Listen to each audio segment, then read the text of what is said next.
오늘 본문에 소개된 백부장은 예수님께 크게 칭찬받은 믿음의 사람입니다.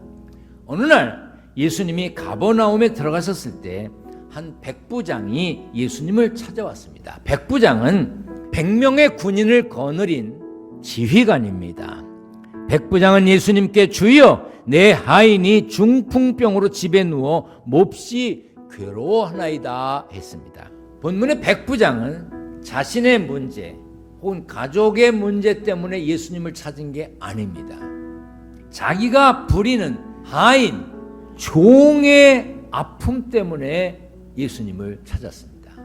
우리들도 어떤 문제가 생기면 예수님을 찾아야 합니다.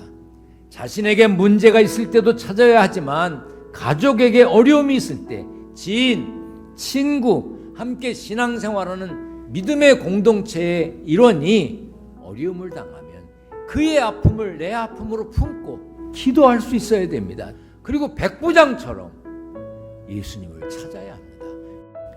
백부장의 말을 들으신 예수님은 내가 가서 고쳐주겠다 그랬어요. 그런데 백부장이 이렇게 말했습니다. 주여 내 집에 들어오심을 나는 감당하지 못하겠사오니 다만 말씀으로만 하옵소서.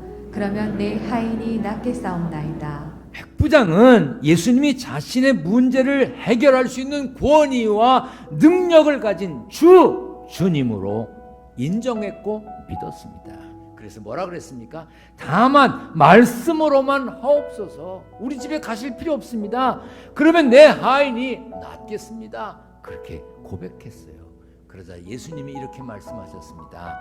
가라, 네 믿은 대로 될지어다. 백부장은 예수님을 만나면 해결될 줄 믿었습니다.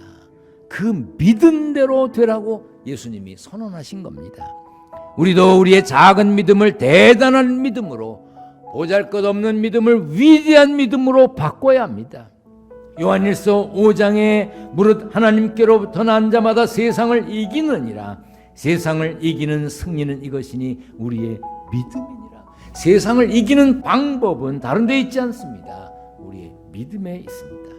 백부장 같은 이만한 믿음, 대단한 믿음, 위대한 믿음을 가질 때 승리할 수 있는 것입니다. 문제가 생겼습니까? 그걸 문제라고 보지 마세요. 따라서 합니다. 문제는 기도 제목일 뿐이다. 문제가 생겼어요? 나보고 기도하라고 그러시는구나. 문제가 생겼어요? 기도해야 되겠구나. 이렇게 주님께 맡기면 내 마음에 평안이 오는 것입니다. 세상이 줄 수도 없고 알 수도 없는 평안, 그것은 주님이 주시는 겁니다.